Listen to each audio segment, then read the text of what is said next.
Mga kapatid, magandang umaga po sa inyong lahat. Magandang umaga po, Father Patul Richard. Patuloy nating bigyan ng sagot ang tanong na simula nating pinagnilayan. Anong paghuhukom ang ibibigay ng Diyos para sa akin sa wakas ng panahon? Kaparusahan ba o gantimpalang buhay na walang hanggan? Mga kapatid, batid sa ating mga pagninilay na ang tao pagkatapos ng kasalanan ay naging tanga, maswayin at mahalay.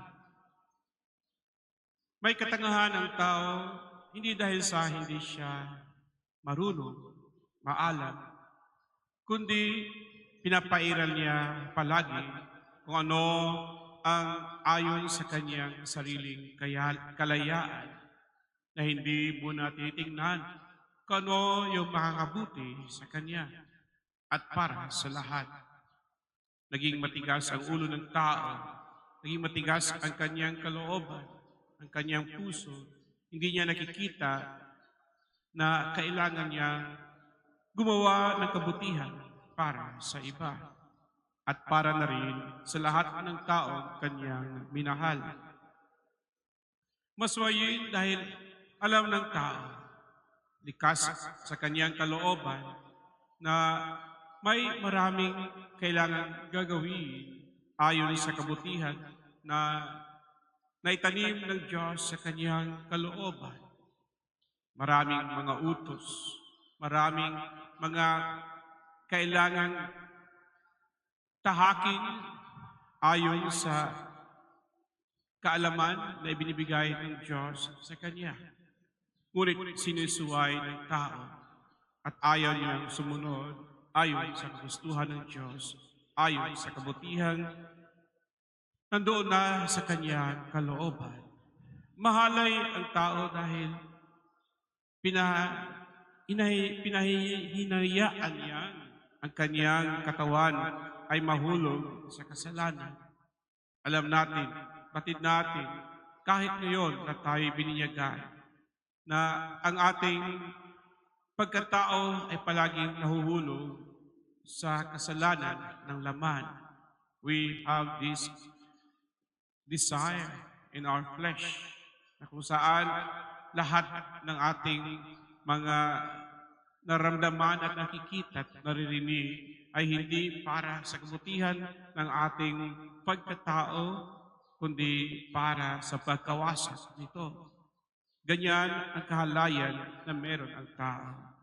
Ngunit dahil sa dakilang awa ng Diyos, ibinigay niya sa atin ang kaligtasan upang maangkin natin ang buhay na walang hanggan sa pamagitan ng kanyang pinakamamahal na anak, ang ating Panginoong Jesucristo, ang ating Panginoon, na siyang nagpahayag sa atin kung gaano kadakila ang pagmamahal at awa na meron ng Diyos para sa isa't isa sa atin.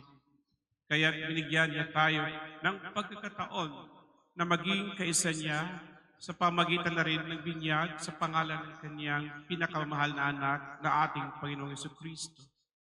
Upang maramdaman natin ang kadakilaan ng pag-ibig ng Diyos, ibinigay niya sa atin ang kanyang banal na Espiritu at ito'y nananahan sa atin. Naging templo tayo ng banal na Espiritu upang maramdaman rin natin kung gaano kalalim ang awat aba ng Panginoon para sa atin. Hindi na tayo outsider, outcast sa kaharian ng Diyos, kundi kasama na tayo, kaisa na tayo sa lahat ng mga banal at anghel doon sa kalangitan. Totoo, tayo naglalakad pa lamang dito sa mundo patungo sa kaharian ng Diyos. Ngunit batid natin at nararanasan natin araw-araw na tayo'y kaisa na sa lahat ng mga banal sa kalangitan. Alam natin na patuloy tayong binibigyan ng Panginoon ng kanyang pagmamahal at awa upang maramdaman natin na tayo rin ay may katungkulan na ipahayag ang pagmamahal at awa ng Diyos sa lahat upang lahat ay makaranas din kung gaano sila kamahal, kung gaano sila binigyan ng pagkataon ng Diyos upang makapiling niya doon sa kanyang kaharian. Mga kapatid, kagaya ng isang kitunging ito, tayo ay binigyan ng Diyos at pinakita niya sa atin ang kanyang pagmamahal at awa. Kaya kailangan nating magbalik loob. Hindi lamang dahil sa may utang na loob tayo sa Diyos, lahat ng nagawa niya sa atin, kundi mayroon tayong pagmamahal sa Kanya. Alam natin na tayo ay tinawag upang magpasalamat, magpuri sa Kanya sa araw-araw nating pamumuhay. Kung wala ang Diyos, tayo ay nawawala din sa mundong ito. Tayo nalilihis sa ating paglalakad patungo sa kabanalan ng buhay.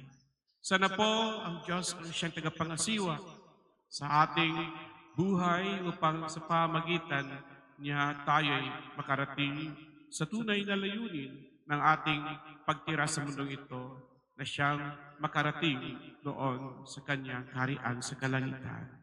Amen.